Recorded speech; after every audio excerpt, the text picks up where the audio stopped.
세계관이라는 얘기를 들어보신 적이 있나요? 들어보셨겠죠. World view, 세상을 바라보는 시각 혹은 세상을 읽고 해석하는 관점, 그것을 세계관이라 그럽니다.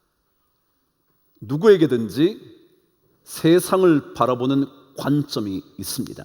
세계관이 있죠. 문학을 하는 사람이든 예술을 하는 사람이든 그의 세상을 바라보는 관점이 있습니다. 음악 세계를 바라보는 관점, 문학의 세계를 바라보는 관점, 세상의 모든 삶에 대하여 바라보는 관점, 그게 세계관입니다. 근데 이 세계관은 여러분과 제가 이 땅을 살아가는 동안 어떻게 살면 될까? 라는 질문에 대한 답변을 줄 수 있는 원칙과 기준과 근거를 의미합니다. 그러니까 우리가 이 땅에 사는 동안 어떤 삶을 구가해야 하는지, 내 안에 어떤 원칙을 가지고 세상을 살아가야 하는지, 그리고 문제가 발생할 때마다 그 문제를 어떻게 해결할 수 있는지 원칙을 가지고 있는 것을 가리켜 세계관이라 그럽니다. 예를 들자면 칼 막스는 공산주의의 시조라 불릴 수 있는 사람이겠지만 그는 이 땅의 모든 문제가 불공정한 경제 때문에 그렇다는 것입니다. 누구는 더 많이 가지고 누구는 부족하게 가져서 끊임없이 갈등이 일어난다는 거예요. 그래서 이 문제를 해결하면 갈등이 없어질 거라 생각하는 세계관을 가졌습니다. 그래서 부유한 사람의 부를 빼앗아서 가난한 사람에게 나눠줌으로 공유하자는 겁니다. 그게 공산주의입니다. 공산주의, 산물을 공동으로 소유하자는 거죠. 그래서 그는 모든 문제를 경제적인 문제라는 거예요. 노동자와 고용자, 고용주와 고용된 사람, 그들이 부의 불공정 때문에 끊임없이 갈등이 일어난다. 그래서 이것을 해결하자. 이게 그의 세계관이었습니다. 그런데 여러분, 경제 문제만 해결하면 인생의 문제가 해결 다 되나요? 아니요. 돈 문제만 해결되면 가정이 화평을 되찾습니까? 돈만 주어지면 자식과 아버지의 관계가 회복됩니까? 돈만 잘 주면 가난한 자들의 불만이 없어지고 부자들은 그냥 마음이 편해집니까? 아니요, 그렇지 않습니다. 그렇다면 막스가 가진 세계관은요, 올바른 세계관 아닐 것입니다. 왜냐하면 그 세계관을 통해서 문제를 풀려고 했지만 풀 수 없는 거니까. 프로이트라는 정신분석학자는 이렇게 말했습니다. 우리 안에 엄청난 욕망이 있는데 이 욕망을 다 채울 수가 없어서 우리 안에 끊임없이 갈등이 일어난다는 거예요. 또 물어볼게요. 욕망을 다 채워주면 문제 없을까요? 아니요. 욕망은요, 끝이 없었어요. 밑 빠진 독이라 아무리 채워줘도 또 욕망이 일어나서 견딜 수가 없는 거예요.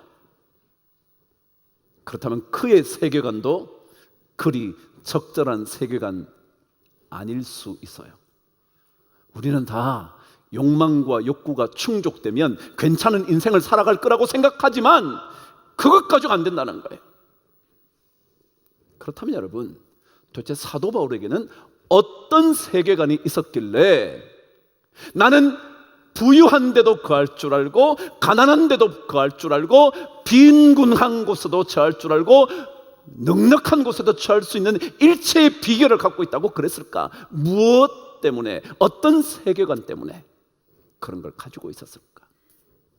오늘 저는 그 첫 번째 사도 바울의 세계관 고백 한번 발견하려고 합니다. 31절 앞부분을 읽으시죠. 시작. 그런즉 이 일에 대하여 우리가 무슨 말 하리요? 이게 무슨 말이에요? 무슨 말 하리오는 할 말이 있다는 거예요, 없다는 거예요? 할 말이 없다는 거예요. 할 말이 없다는 거예요. 그럼 이 일은 뭐예요? 이 일은 지난번에 여러분과 함께 묵상한 것처럼 하나님의 구원의 섭리와 계획, 세밀하고도 정밀한 그 계획, 우리를 정하시고 선택하시고 부르시고 의롭다 하시고 영화롭다고 말씀하신 이 구원의 계획, 그 일에 대하여 우리는 아무 할 말이 없다. 다시 말하면 우리가 할 수 있는 것은 아무것도 없고 뭐요? 하나님만이 하실 수 있다. 이게 사도 바울의 고백입니다. 이것을 조금 더 확장하면 이렇습니다. 영원한 생명에 관한 구원에 대한 얘기만이 아니라 여러분과 저의 삶 속에 일어나는 수많은 문제로부터 건져주시는 구원에 있어서도 여러분이 아니라 누가 하실 수 있다? 하나님만 하실 수 있다. 가정의 문제도요, 누가 해결하냐면요, 하나님이 하십니다. 자식과의 갈등이요, 여러분이 못합니다.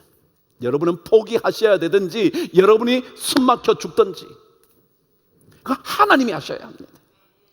우리의 인생의 모든 사리에 이 일, 저 일, 구원의 일, 건짐받는 일, 모든 일에 뭐예요? 우리는 하나님이 하실 수 있다고 믿고 우리가 할 일은 더할 말은 하나도 없다. 이게 사도 바울의 고백입니다. 그럼 신앙생활은 뭐 하는 거냐면요, 우리는 못하는데 하나님만 하실 수 있다. 그거예요. 여러분 될 것 같으신가요? 하실 수 있을 것 같으신가요? 잘 노력하면 해결이 될 것 같으신가요? 옆 사람과의 관계를 여러분이 애를 쓰면 그 사람이 다 받아줄 것 같으세요? 여러분이 선하게 행동하면 그분이 모든 것을 용서하거나 아니 받아주거나 할 것 같으세요? 아니요. 성경은 어떤 일에 대하여도 뭐요? 우리가 할 수 있는 것은 없고 누가 해요? 하나님이 하신다. 하나님이 하신다. 우리 인간은요, 하나님의 건지심, 구원에 대하여 할 말 없어요. 조금 자기가 잘났다고요? 자기가 조금 더 선하게 살아간다고요? 조금 더 남들보다 더 선한 일을 함으로 인하여 나는 충분히 구원받을, 건짐받을, 문제로부터 해결될 가능성이 있다고요? 여러분 그런가요? 자식에게 여러분이 진짜 잘해도 자식이 여러분 말을 늘 듣나요? 아니요. 2차 세계대전 전 그는 유대인을 학살한 최고의 전범이 되었죠. 아돌프 아히만이라고요. 아이히만이라는 유명한 인물이죠. 그런 나치 정권 하에서 수많은 유대인, 아니 수백만의 유대인을 학살하는 책임자였습니다. 전쟁이 끝나자마자 그는 위험을 감지했던지 잽싸게 남미로 도망을 갑니다. 그러나 끈질긴 추적 끝에 결국 1960년 그는 아르헨티나에서 체포되었고, 그리고 마침내 이스라엘 땅으로 압송되어와 재판을 받습니다. 전범 재판을 받는 거죠. 전쟁의 범죄자. 그런데 이 범죄에 대하여 누군가 증언해 주어야 할 필요가 당연히 있었기에 증언자들을 다 모읍니다. 근데 그 중에 가장 대표적인 인물 한 분이 등장을 합니다. 예히엘 디누르라는 사람이었습니다. 이름 모르셔도 됩니다. 예히엘 디누르라는 사람이었습니다. 드디어 그가 법정으로, 아히만이 재판석에 앉아있는 그 법정으로 그가 들어옵니다. 옆으로 들어오네 딱 보니까 아히만이 보네요. 들어오면서 그는 통곡을 하다가 쓰러져 버립니다. 재판장이 막 난리가 났습니다. 증언하러 들어오던 그가 통곡하며 쓰러져 버렸으니까 말이죠. 어쨌거나 재판이 끝이 나고 마침내 그는 처형 받기로 판결을 받습니다. 근데 그 이야기 이후에 이 예히엘 디누르라는 사람이 한 프로그램에 인터뷰를 하게 됐습니다. 60 Minutes라는 60분이라는 방송에 그가 나와서 인터뷰를 합니다. 인터뷰를 했던 사람이 마이크 월러스라는 사람인데 그 사람이 그에게 묻습니다. 화면을 보여주면서 말이죠. 어떤 화면이냐, 그가 법정에 들어서다가 아히만을 보자마자 통곡하면서 쓰러지는 모든 장면을 보여주고 난 다음에 당신 무엇 때문에 그렇게 통곡하시면서 쓰러지셨습니까? 승우심 때문이었습니까? 아니면 그때의 끔찍한 기억 때문에 그러셨습니까? 무엇 때문에 통곡하며 쓰러졌습니까? 그런데 그가 이렇게 대답을 하는 겁니다. 다른 것 때문이 아니라 저는 아히만을 보자마자 내 자신이 너무 무서워졌기 때문에 그렇습니다. 아니 그게 무슨 말입니까? 저렇게 평범한 사람이 그렇게 엄청나고도 끔찍한 악을 저질 수 있다는 사실이 나 또한 충분히 그럴 수 있을 것이라는 두려움에 사로잡혀 어쩔 줄을 몰랐습니다. 무슨 말이냐면요, 수백만을 죽인 그 사람과 똑같이 나도 될 수 있구나. 왜요? 아히만을 봤더니 그냥 평범한 노인인 거예요. 저런 사람이 진짜 그런 죄를 저지를 수 있을까? 저렇게 수많은 사람을 죽일 수 있었을까? 생각이 들 만큼 너무너무 평범한 사람이었던 거예요. 그걸 보면서 나도 평범한 사람인데 나도 저렇게 될 수 있지 않을까? 그 두려움 때문에 어찌할 바를 몰라 쓰러졌습니다. 여러분, 우리는요, 남들이 저런 놈, 저런 사람이라고 말할지 모르지만 그 사람이 똑같이 나도 그렇게 될 수 있다는 겁니다. 그래서 우리는 하나님의 구원의 계획에 대하여 우리가 어떤 것도 덧붙일 수 없다. 어떤 것도 더할 수 없다. 거기에 무슨 말을 덧붙이겠냐? 그게 사도 바울의 고백입니다. 우리는요, 잘난 것으로 문제를 해결하지 못합니다. 누군가보다 조금 더 나은 인생을 살아간다고 해서 문제를 풀 수 있는 존재가 아닙니다. 누가 하실 수 있다고요? 하나님만이 하십니다. 예수님께서 한번 이런 얘기를 하셨습니다. 부자가 천국에 들어가는 것은 얼마나 어려운지 낙타가 바늘귀로 들어간 것보다 더 어렵다고. 그러자 제자들이, 옆에 있던 사람들이, 그렇다면 누가 구원을 얻을 수 있습니까? 그러자 예수님께서 마태복음 19장 26절에서 이렇게 대답을 해주셨습니다. 함께 읽어보시죠. 시작. 예수께서 그들을 보시며 이르시되, 뭐라고요? 사람으로는 할 수 없으나 하나님으로서는 다 하실 수 있느니라. 신앙은 뭐냐면요, 내가 할 수 있는 게 아니라 하나님이 다 하신다. 하나님이 다 하신다. 내 자식과의 관계도, 내 사업의 문제도, 사람과의 관계도, 이 모든 것 전부 다 뭐라고요? 하나님만 하실 수 있다.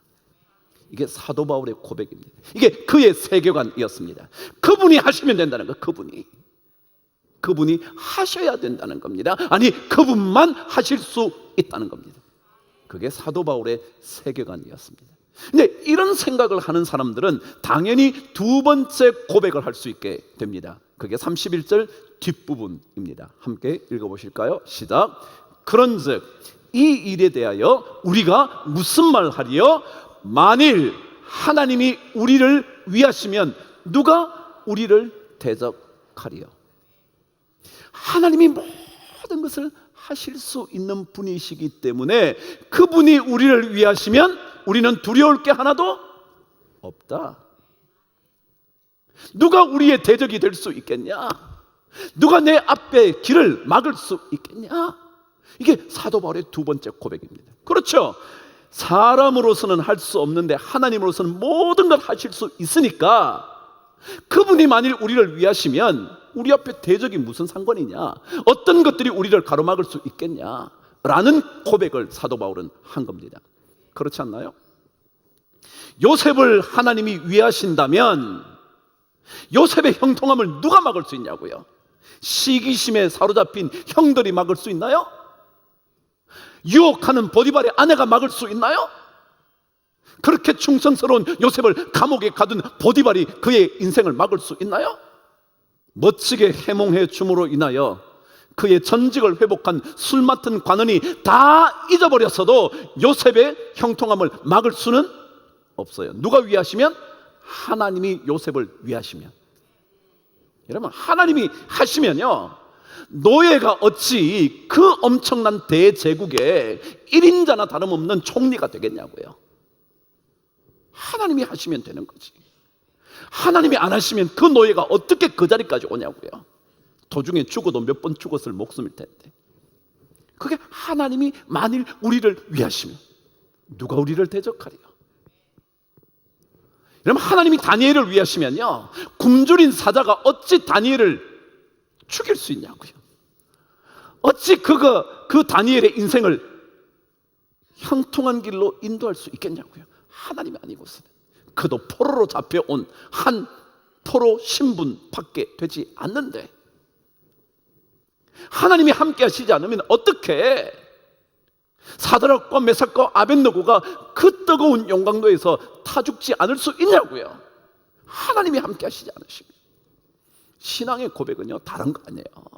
여러분과 제가 뭐 잘났다 잘한다 똑똑하다 돈 많다 그 아무 관계 없어요. 하나님이 우리를 위하시면 누가 우리를 대적하리요.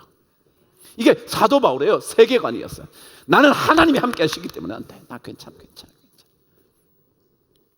신명기 28장 7절에는 이런 말씀이 기록되어 있습니다. 한번 저와 함께 읽어보실게요. 시작. 여호와께서 너를 대적하기 위해 일어난 적군들을 내 앞에서 패하게 하시리라. 그들이 한 길로 너를 치러 들어왔으나 내 앞에서 7길로 도망하리라. 하나님은요, 여호와께서 내 앞에 일어난 적군들을 패하게 해주실 거다. 누가요? 여호와께서, 하나님께서 함께 하신다는 거예요. 그들이 전부 다 나에게 달려와 한 길로 전부 다 와 수백만 수만 명이 달려와도 하나님께서 내 앞에서 7길로 도망가게 만들어 줄 거다. 왜요? 누가 함께 하시면? 하나님이 함께 하시면. 그래서 시편 18편 27절은 이렇게 기록하고 있는 거예요. 저와 함께 읽어보실게요. 시작. 내가 주를 의뢰하고 적군을 향해 달리며 내가 내 하나님을 의지하고 담을 뛰어넘나이다. 시편 기자 다윗은요, 이렇게 했어요. 내가 하나님을 신뢰하고 의지하면 적진을 향해서도 나는 돌진할 수 있어. 적이 아무리 거기에 많아도 나는 그곳을 향해 뛰어들어갈 수 있어. 그리고 하나님을 의지하면 그 모든 적들의 담을 나는 뛰어넘을 수 있어. 하나님이 만일 우리를 위하시면. 신앙은 이 고백을 할 줄 알아야 돼요. 이것을 마음속에 사도 바울처럼 흔들림 없이 해야 돼. 그런 적 일에 대하여 우리가 무슨 말 하리요? 만일 하나님이 우리를 위하시면 누가 우리를 대적하리요? 그래서 예수 믿는 사람들은요, 그 고백으로 말미암아 두려울 게 없는 거예요. 그거 가지고 뭘 그래. 하나님이 우리를 위하시면 누가 우리를 대적하리요? 이게 사도 바울의 놀라운 고백 세계관이에요. 여러분 있잖아요, 사도 바울의 이 고백을 통해서 사도 바울은 마침내 8장 마지막에 가면 그래서 이렇게 말합니다. 이 땅에 어떤 것들, 사망이나 생명이나 천사들이나 권세자들이나 현재일이나 장래일이나 능력이나 높음이나 깊음이나 환난이나 공고나 칼이나 적신이나 그 어떤 것도 하나님의 사랑에서 끊을 수 없다. 왜냐하면 하나님이 우리를 위하시니까. 그런데 여러분, 오늘 이 31절에 나타난 두 개의 단어에 집중을 해볼게요. 여기에 만일이라는 단어요. 헬라어의 A라는 아주 간단한 전치사인데, 만일이라는 이 단어요. 이 단어는요, 뜻이 뭐냐 하면 첫 번째는 만약이라는 뜻입니다. 만약. 번역한 대로 만일 이렇게 한다면 이런 뜻이에요. 그런데요, 이 단어는 두 번째 뜻이 있어요. 그게 뭐냐면 뭐뭐이기 때문에 라는 뜻입니다. 제가 다시 한번 번역해 드릴게요. 만일 하나님이 우리를 위하시면 이렇게 돼 있잖아요. 근데 이게 원래 뜻은 뭐라고요? 하나님이 우리를 위하시기 때문에 우리는 뭐 할 거 없다고요? 대적을 두려워할 필요가 없다는 거예요. 하나님이 우리를 위하시기 때문에, 모든 것을 하실 수 있는 하나님이 우리를 위하시기 때문에 우리는 대적들이 두렵지 않다. 신앙생활은 그런 거거든요. 하나님이 하면 되는 줄 알아야 되는데 우리는 돈이 있으면 되는 줄 알아요? 욕망이 채워지면 되는 줄 알아요? 관계가 좋으면 되는 줄 알아요? 학벌이 좋으면 되는 줄 알아요? 근데 아니요. 하나님이 우리를 위하시면, 아니 하나님이 우리를 위하시기 때문에 나는 누구도 내 앞에 대적이 있을 수 없어. 두 번째 단어예요. 오늘 성경 만일 하나님이 우리를 위하시면, 그래서 위한다, 위한다. 이 위한다는 단어는요, 뜻이 있어요. 그 뜻이 뭐냐 하면 더 나은 것을 위하여라는 뜻이에요. 제가 영어 한번 해드릴게요. 더 낫다라는 것을 영어로 뭐라고 하면 better 그럽니다. 그죠? good 다음에 뭐예요? better. 더 낫단 말이죠. good은 좋은 거고요. 더 좋은이 뭐냐면 better. 영어는 이 단어를 어떻게 번역하냐면요, for the betterment of 뭐예요? 뭐뭐에 더 나은 것을 위하여라는 뜻이에요. 여러분, 하나님께서 여러분과 저의 인생에 어떤 일들이 벌이신다 합시다. 그것은요, 여러분과 저의 인생에 더 나은 것을 위해서 벌이시는 거예요. 그러니까 두렵지 않죠. 안 그러면 일이 일어날 때마다 불안하죠. 생길 때마다 점점 더 가슴이 쪼아들어서 어쩔 줄 모르죠. 그런데 아니요, 하나님은 더 나은 것을 for the betterment, 더 좋은 거요, 더 좋은 거. 우리는 고난을요, 하나님의 더 좋은 것을 주시기 위한 선물이라고 보는 거거든요. 그러니까 뭐 고난이 두렵냐고요. 그래서 예수 믿는 사람은 자꾸 담대해지는 거예요. 예수를 오래 믿으면 오래 믿을수록, 아니 진짜 하나님 앞에서 날마다 하나님의 능력을 거룩하게 경험하고자 하는 사람일수록 두렵지 않다. 두렵지 않다. 뭐가 두려워? 왜냐하면 그분은 모든 것을 더 낫게 하시려고 그러는 거니까. 더더욱이 여기에 betterment, 더 나은 것라는 단어 대신 또 다른 단어를 썼더라고요. 유익이라는 말이요. 하나님은 뭐 하신다고요? 우리의 유익을 위하시기 때문에 우리는 두려워할 게 없다. 여러분, 하나님께서 우리에게 일으키시는 모든 것은 여러분과 저의 유익을 위한 겁니다. 더 좋게 만드시는 것이고 유익하기 때문에 그 일을 하시는 거예요. 성경은 그렇게 말해요. 만일 하나님이 우리를 위하시면, 위한다는, 하나님은 우리의 유익을 위하여 일하시기 때문에 누가 우리를 대적하겠냐? 누가 우리를 대적하겠냐? 저는 이 고백을 우리 성도들이 자꾸 할 수 있으면 좋겠어요. 우리 예수 왜 믿어요? 제가 처음에 여러분에게 뭐라고 했어요? 우리 집에 왜 왔니? 왜 왔니? 뭐하러 왔어요, 여러분? 하나님 집에 여러분 왜 오셨어요? 우린 그 하나님을 찾으려고요. 어떤 하나님이요? 모든 것을 하실 수 있는 하나님.